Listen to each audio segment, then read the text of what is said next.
નમસ્કાર વિદ્યાર્થી મિત્રો, નાલંદા વિદ્યાલયમાં ફરીથી હું આપ સૌનું હાર્દિક સ્વાગત કરું છું. વિદ્યાર્થી મિત્રો, આપણે છેલ્લે ધોરણ 9 માં SS માં ચેપ્ટર 8 ભારતના રાજ્ય બંધારણનું ઘડતર અને લક્ષણોમાં બંધારણનો અર્થ, એની ઘડતર પ્રક્રિયા, આમુખ એટલે શું, એનો અર્થ અને આમુખના આધાર સ્તંભો કે પછી એ આમુખનું મહત્વ શું છે એના વિશે આપણે માહિતી મેળવી ગયા. હવે ત્યાર પછીનો આપણો ટોપિક છે કે આપણા બંધારણના, ભારતના બંધારણના મૂળભૂત લક્ષણો. તો ભારતના બંધારણમાં એવા તો કયા લક્ષણો છે, એવી તો કઈ વિશેષતાઓ છે કે જે આપણા અહીંયા પાઠ્યપુસ્તકમાં આપવામાં આવી છે અને એના વિશે હવે આપણે વિસ્તૃતમાં માહિતી મેળવશું. તો એવી જે વિશેષતાઓ છે એને આપણે બોર્ડ પર પણ સાથે સાથે સમજતા જઈએ. પાઠ્યપુસ્તકમાં પણ એના વિશે માહિતી આપી છે. આમ તો ઘણી બધી બાબતો છે એની વિશેષતા જ છે, પણ આપણે ધોરણ 9 માં પાઠ્યપુસ્તકમાં જે માહિતી આપી છે એને આધારે એ વિશેષતાઓને આપણે સમજીશું. તો આ છે મિત્રો બંધારણના મૂળભૂત લક્ષણો. હવે એ લક્ષણોમાં આપણે પહેલું લક્ષણ જોઈએ તો આપણા બંધારણનું પહેલું લક્ષણ છે લિખિત દસ્તાવેજ.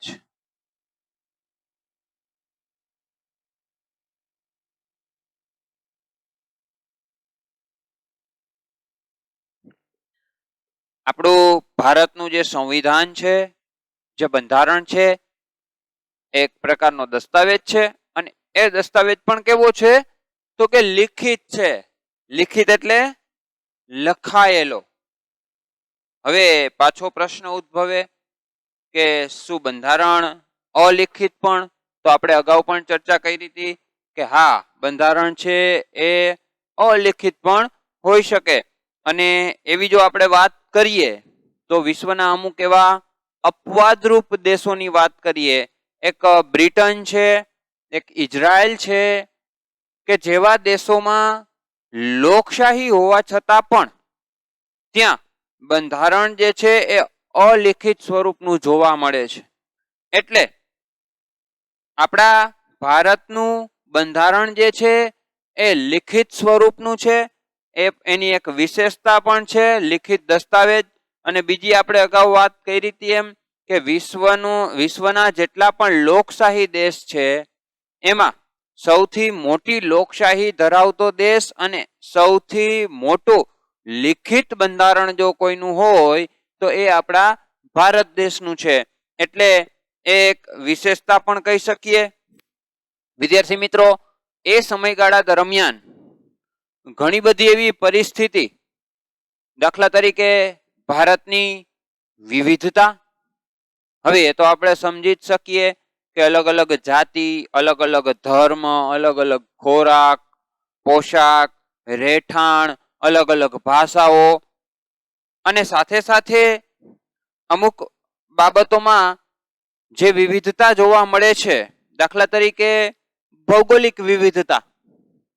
તો આ બધી પરિસ્થિતિના આધારે એ સમયગાળા દરમિયાન ભારતની જે બંધારણ સભા છે એમણે આપણું જે બંધારણ છે એ લિખિત સ્વરૂપનું રાખવાનું મુનાસિબ રાખ્યું, એટલે કે માન્ય રાખ્યું. એટલે પહેલું થયું લિખિત દસ્તાવેજ. ત્યાર પછી બીજી વિશેષતાની જો વાત કરીએ તો બીજી વિશેષતા છે બંધારણનું કદ. ભારતનું જે બંધારણ છે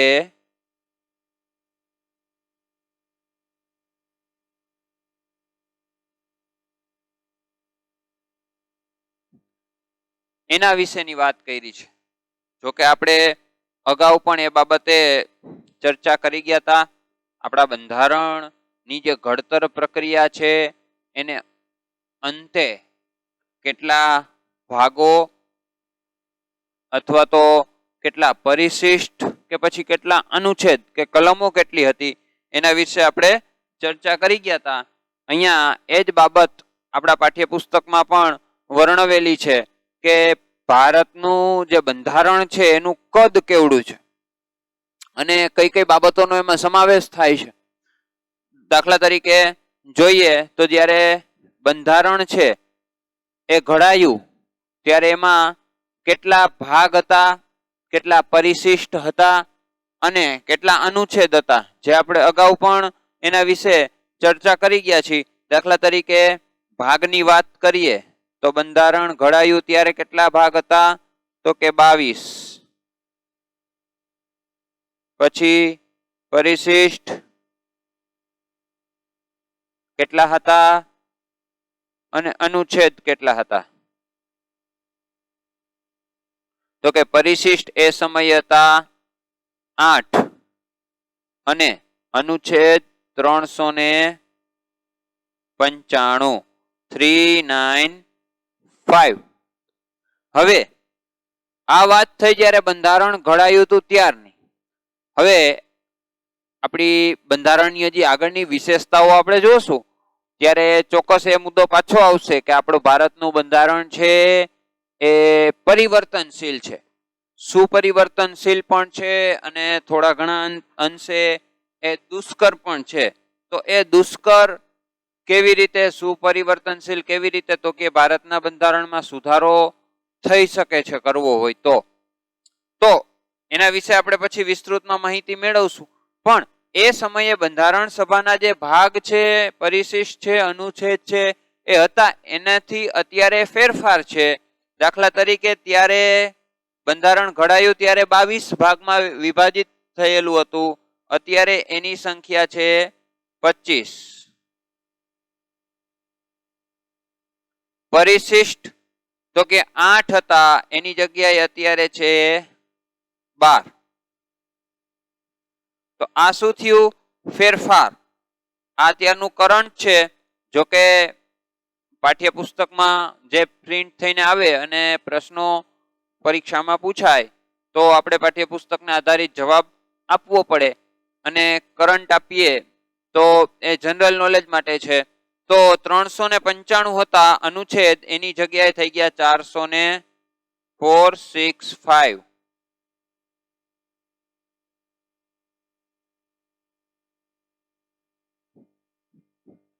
તો આ આપણા બંધારણનું કદ દર્શાવે છે અને સાથે સાથે અન્ય કઈ કઈ બાબતોનો એમાં સમાવેશ થાય છે. તો બંધારણના કદને આધારે આપણે અગાઉ પણ અમુક બાબતોની ચર્ચા કરી જ ગયા છીએ. ઘણી બધી બાબતો આપણા લક્ષણોમાં એવી હશે કે જે અગાઉના પીરિયડમાં, લેક્ચરમાં આપણે ચર્ચા કરી ગયા છીએ. છતાં પણ પાઠ્યપુસ્તકના આધારે જઈએ છીએ ત્યારે જે બાબતો સામે આવે તો કે બંધારણના કદમાં આટલા ભાગ, પરિશિષ્ટ, અનુચ્છેદનો સમાવેશ થાય છે. ત્યાર પછી બીજી બાબતને જોઈએ તો કે કેન્દ્ર અને રાજ્ય. કેન્દ્ર સરકાર અને જે તે રાજ્યના જે પ્રાદેશિક રાજ્ય સરકાર છે એમના વચ્ચેના આંતર સંબંધો.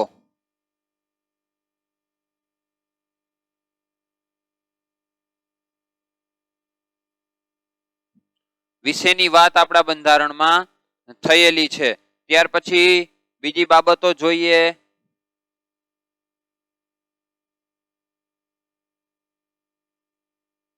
તો કે ન્યાયતંત્ર.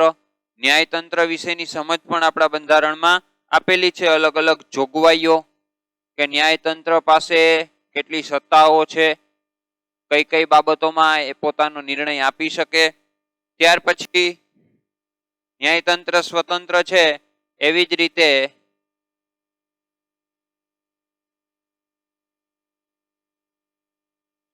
ચૂંટણી પંચ એ પણ એક સ્વતંત્ર સંસ્થા છે. ત્યાર પછી સ્થાનિક સ્વરાજ્યની સંસ્થાઓ.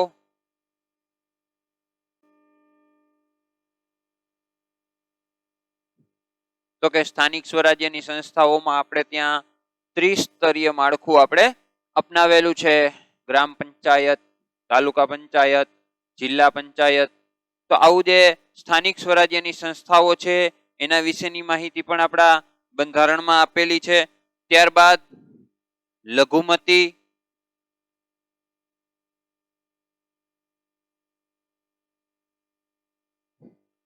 કે પછી પછાત વર્ગ હોય, લઘુમતી એટલે તો કે જે લઘુ એટલે ઓછું, તો ઓછી વસ્તી ધરાવતો જે સમૂહ છે એવી ઘણી બધી જ્ઞાતિઓ જે છે ને લઘુમતીમાં સમાવવામાં આવી છે. અને ટૂંકમાં કહીએ તો એને ઇંગ્લિશમાં આપણે શબ્દ વર્ડ્સ યુઝ કરશું માઇનોરિટી. અમેરિકામાં ને એ દેશોમાં માઇનોરિટી વર્ડ્સ જે છે યુઝ થાય છે. તો એવા જે સમૂહો છે જે લઘુમતી છે કે પછાત વર્ગ છે, તો આવો જે વર્ગ છે જેની કાં તો સંખ્યા ઓછી હોય અથવા તો પછાત વર્ગ કોને કહેશું તો કે જેના સુધી આંતરમાળખાકીય જે સુવિધાઓ છે પહોંચી શકી નથી. દાખલા તરીકે જંગલમાં રહેતી આદિવાસી પ્રજા જે છે, તો એના માટે પણ અમુક પ્રકારની ખાસ જોગવાઈઓ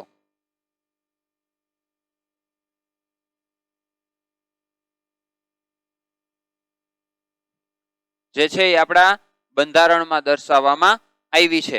એટલે જ કીધું છે કે આપણા ભારતનું જે બંધારણ છે એનું કદ છે ખૂબ જ વિસ્તૃત છે, એટલે કે મોટું છે. તો આ બીજી વિશેષતા આપણે જોઈ બંધારણનું કદ. ત્યાર પછી ત્રીજી વિશેષતા જોશું એક જ નાગરિકત્વ.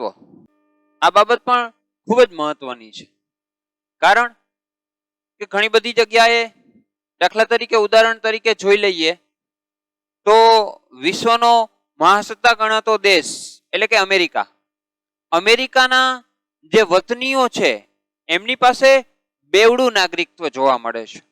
એટલે કે એક તો અમેરિકામાં રહે છે તો યુનાઇટેડ સ્ટેટ્સ ઓફ અમેરિકન, અને બીજું અમેરિકાના જે પણ રાજ્યમાં એ રહે છે એ રાજ્યનું એની પાસે પાછું બીજું નાગરિકત્વ જોવા મળે છે. પણ મિત્રો આપણે ત્યાં એવું જોવા મળતું નથી. આપણે ભારતમાં રહીએ છીએ એ પછી ભલે ને આપણે કેરળમાં રહેતા હોય, ગુજરાતમાં રહેતા હોય કે પછી ઉત્તર પ્રદેશમાં રહેતા હોય, પણ આપણી જે નાગરિકતા છે એ બધાની એક જ છે. એટલે કે આપણે બધા ભારતીય કહેવાય છીએ, ભારતીય નાગરિક તરીકે ઓળખાય છીએ. તો આ જે છે એક જ નાગરિકત્વ એ પણ આપણા બંધારણની એક વિશેષતા છે, એક મુખ્ય લાક્ષણિકતા છે. બીજી બાબત કે હા, એક સમય હતો જ્યારે આપણે ત્યાં પણ એક રાજ્યમાં બેવડી નાગરિકતા જોવા મળતી હતી. એમાં આપણા ભારતનું સમગ્ર પૃથ્વી પરનું જેને સ્વર્ગ કહીએ કાશ્મીર, એટલે કે જમ્મુ કાશ્મીરના જે લોકો છે એની પાસે બેવડું નાગરિકત્વ હતું, એક ભારતીય તરીકેનું અને એક જમ્મુ કાશ્મીરનું.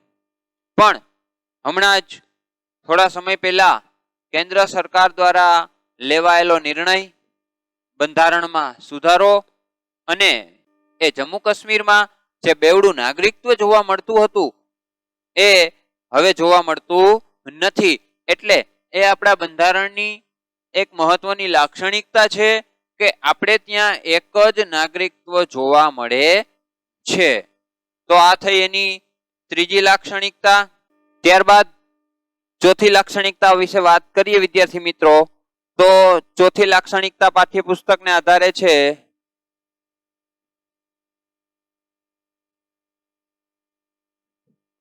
મજબૂત કેન્દ્રવાળું સમવાય તંત્ર. હવે આ જે સમવાય તંત્ર જે છે એનો અર્થ શું થાય તો કે સમવાય તંત્રને આપણે એક બીજા શબ્દ તરીકે ઓળખી શકીએ એકતંત્રીય અથવા તો જોડાયેલું, જેને ઇંગ્લિશમાં આપણે કહીએ તો કે ફેડરલ.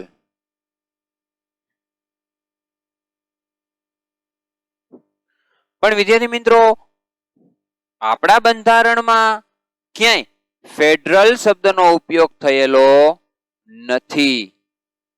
પણ બંધારણની જે જોગવાઈ છે એમાં અમુક પ્રકારની બાબતોનો સમાવેશ થાય છે.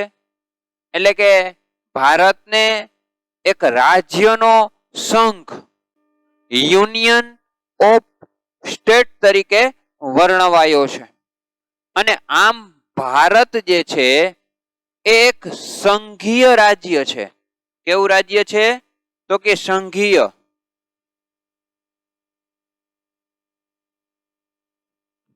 હવે સંઘ હોય તો સહજ રીતે એના અલગ અલગ ભાગ પણ હોય. એટલે કે આપણો ભારત જે છે એ સંઘ છે અને એને નાના નાના ભાગમાં વિભાજિત કરવામાં આવ્યો છે. એટલે કે અલગ અલગ પ્રકારના રાજ્યોમાં વિભાજિત કરવામાં આવ્યો છે. એટલે આપણે ત્યાં જે છે એ મજબૂત કેન્દ્રવાળું સમવાય તંત્ર અથવા તો સંઘીય વ્યવસ્થા નો આપણે જે સ્વીકાર કર્યો છે એમ કહેવાય છે. અને સંઘીય શબ્દ એ માટે યુઝ થયો છે કારણ કે ભારત છે કેન્દ્ર અને રાજ્ય વચ્ચેના જે કાયમી સંબંધો છે એને દર્શાવે છે. અને જેને કારણે એને જે સત્તાઓ આપવામાં આવી છે એને પણ વિભાજિત કરવામાં આવી છે. અને એ સત્તાઓ જે છે એ પણ અલગ અલગ ભાગમાં સ્વતંત્રપણે સોંપવામાં આવી છે. જેને એટલે જ આપણે એને મજબૂત કેન્દ્રવાળું સમવાય તંત્ર તરીકે ઓળખીએ છીએ. હવે આ સત્તાઓને કેવી રીતે વહેંચવામાં આવી છે એના વિશે પણ વાત કરી છે, એ પણ જોઈએ.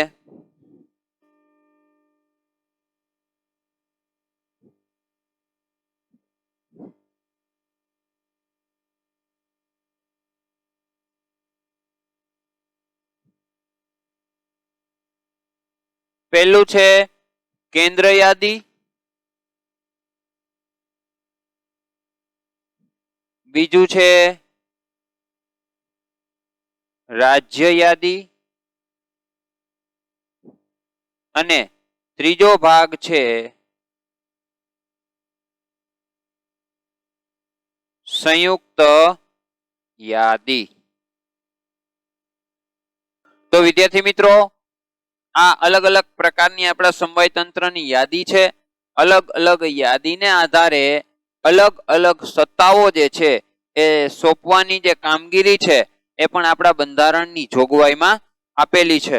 હવે જો એના વિશે વાત કરીએ કે કેટલા વિષયો ઉપર કેન્દ્રને સત્તા આપવામાં આવી છે, તો કેન્દ્ર સરકાર જે છે એને એવા કેટલા વિષય છે તો કે 97 જેટલા વિષયો. 97 જેટલા વિષયોમાં સત્તા જે છે એ કેન્દ્ર સરકારને આપી છે. હવે જો રાજ્ય સરકારની વાત કરીએ તો એમને 66 જેટલા વિષયો ઉપર નિર્ણય લેવાની સત્તાઓ જે છે એ આપવામાં આવી છે. અને પાછળ વધ્યું સંયુક્ત યાદી, એટલે કે કેન્દ્ર અને રાજ્ય સરકાર બંને સંયુક્ત રીતે નિર્ણય લઈ શકે એવા વિષયો જો કોઈ હોય તો એ છે 47 જેટલા વિષયોમાં સંયુક્ત રીતે નિર્ણય લઈ શકે છે. પણ આ જે યાદી છે, આ જે વિષયો છે એ જૂના છે. આપણા બંધારણમાં ફેરફાર શક્ય છે અને એ ફેરફાર થયેલો પણ છે. એટલે કે હાલમાં કેન્દ્ર સરકાર પાસે 97 ની જગ્યાએ સંખ્યા કેટલી થઈ ગઈ છે? 100. એટલે કે 100 વિષય ઉપર કેન્દ્ર સરકાર નિર્ણય લેવાની સત્તા ધરાવે છે. તો હવે રાજ્ય યાદીમાં જોઈએ કે જ્યાં 66 વિષયોનો સમાવેશ થતો હતો એની જગ્યાએ એમાં ઘટાડો થઈ અને એ વિષયો થઈ ગયા છે 61. એટલે કે 61 વિષયો ઉપર રાજ્ય સરકાર પોતાની રીતે નિર્ણય લેવાની સત્તા ધરાવે છે. ત્યાર પછી વાત કરીએ સંયુક્ત યાદીની, તો સંયુક્ત યાદીમાં 47 ની જગ્યાએ સંખ્યામાં વધારો થઈ અને 52 એટલે કે 52 જેટલા વિષયો ઉપર નહીં કેન્દ્ર સરકાર કે નહીં રાજ્ય સરકાર, બંને સાથે મળી અને નિર્ણય લઈ શકે છે.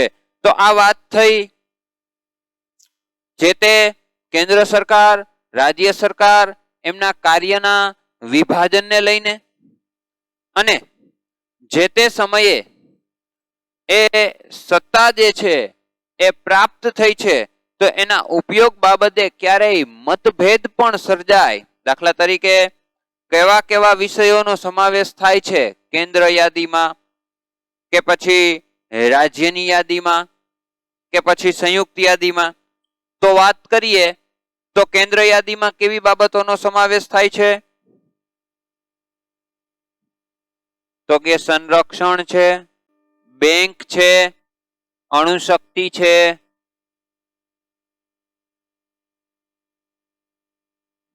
રેલવે છે,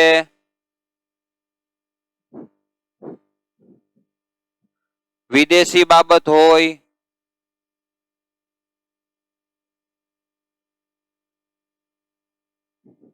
તો આવી બાબતો, આવા 100 વિષયો ઉપર કેન્દ્ર સરકાર પોતાની રીતે નિર્ણય લઈ શકે છે. એટલે કે એને અમુક પ્રકારની સત્તાઓ આપવામાં આવી છે. ત્યાર પછી હવે જો વાત કરીએ રાજ્ય યાદીની, કે રાજ્ય યાદીમાં આપણે કઈ કઈ બાબતોને કે કેવા કેવા વિષયોનો સમાવેશ કરી શકીએ, તો રાજ્ય યાદીમાં આવશે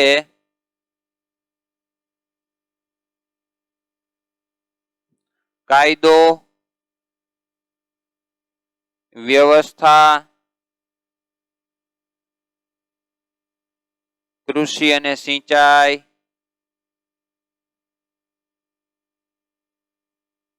આરોગ્ય, શિક્ષણ, સ્થાનિક સ્વરાજ્યની સંસ્થાઓ,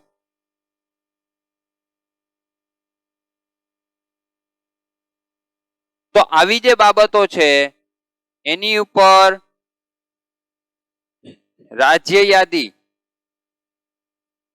મહત્વના નિર્ણયો લઈ શકે છે અથવા તો એ સત્તા ધરાવે છે. ત્યાર પછી આવશે વિદ્યાર્થી મિત્રો સંયુક્ત યાદી. તો સંયુક્ત યાદીમાં કેવા કેવા વિષયોનો આપણે સમાવેશ કરી શકીએ એના વિશે પણ જોઈએ. ફોજદારી બાબત, લગ્ન,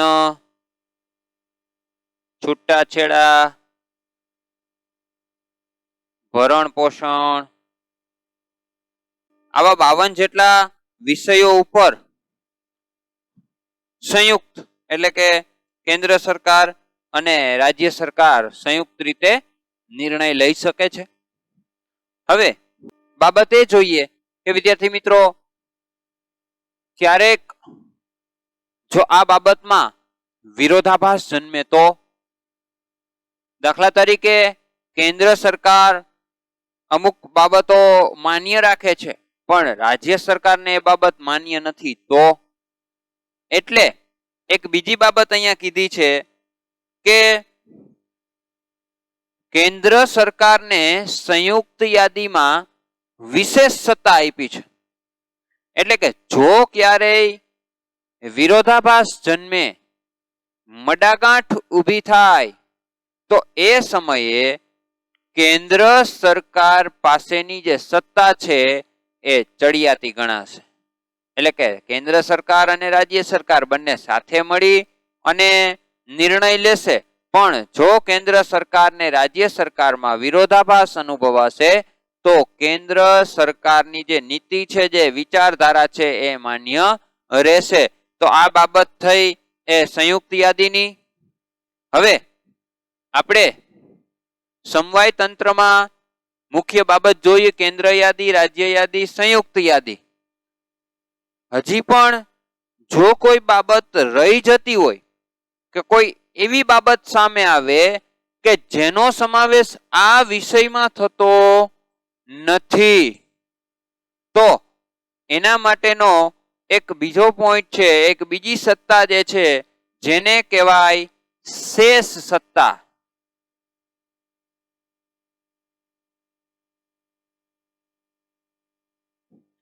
અહીં ઉમેરેલા જે વિષયો છે એના સિવાયના જો કોઈ વિષય હોય કે સામે આવે તો એવા વિષયો ઉપર નિર્ણય લેવાની સત્તા કોની? તો કે જે પણ બાબતમાં સત્તાઓની સ્પષ્ટ વહેંચણી ન થઈ હોય તો એવા જે વિષયો છે એ જ્યારે પણ આવે એ સત્તા જે છે એ કેન્દ્ર યાદીમાં એટલે કે કેન્દ્ર સરકારને એ સત્તા પ્રાપ્ત થાય છે, એટલે એને શેષ સત્તા તરીકે પણ ઓળખવામાં આવે છે. અને જે શેષ સત્તા છે બરોબર, એમાં ફેરફાર કરવાની સત્તા જે છે એ પણ કેન્દ્ર સરકારને પ્રાપ્ત થયેલી છે. હવે મિત્રો વાત થઈ જે તે વિષયો પર નિર્ણય લેવાની સત્તા, માત્ર નિર્ણય લેવાની સત્તા નહીં, આપણા દેશમાં જે આવક અને જાવક એટલે કે આપણે જે કરવેરો ઉઘરાવીએ છીએ કે જે પણ કંઈ ખર્ચ થાય છે એમાં પણ કેન્દ્ર સરકાર અને રાજ્ય સરકારને વિભાજિત કરવામાં આવ્યું છે. આપણા કેન્દ્ર અને રાજ્ય વચ્ચે જે નાણાકીય સાધનો છે એની પણ વહેંચણી કરવામાં આવી છે. દાખલા તરીકે આબકારી જકાત હોય, આયાત નિકાસની જકાત હોય કે પછી આવકવેરો, તો એવી જે વધુ આવક ધરાવતા જે કરવેરા છે એ મુખ્યત્વે કેન્દ્રને ફાળવવામાં આવે છે. તો વળી રાજ્યને કઈ કઈ બાબતના નાણાકીય સાધનો ફાળવવામાં આવે છે? તો કે વેચાણ વેરો છે, મનોરંજન વેરો છે, મહેસૂલ છે, શિક્ષણ વેરો છે જેવી બાબતો છે એને રાજ્ય સરકારને સોંપવામાં આવ્યું છે એટલે અથવા તો ફાળવવામાં આવ્યું છે. તો અહીંયા સુધી રાખીએ. બાકીનું પાંચમું જે લક્ષણ છે કટોકટી વેળાએ એકતંત્રી વ્યવસ્થા, એ પછી હવે નેક્સ્ટ પીરિયડમાં જોશું.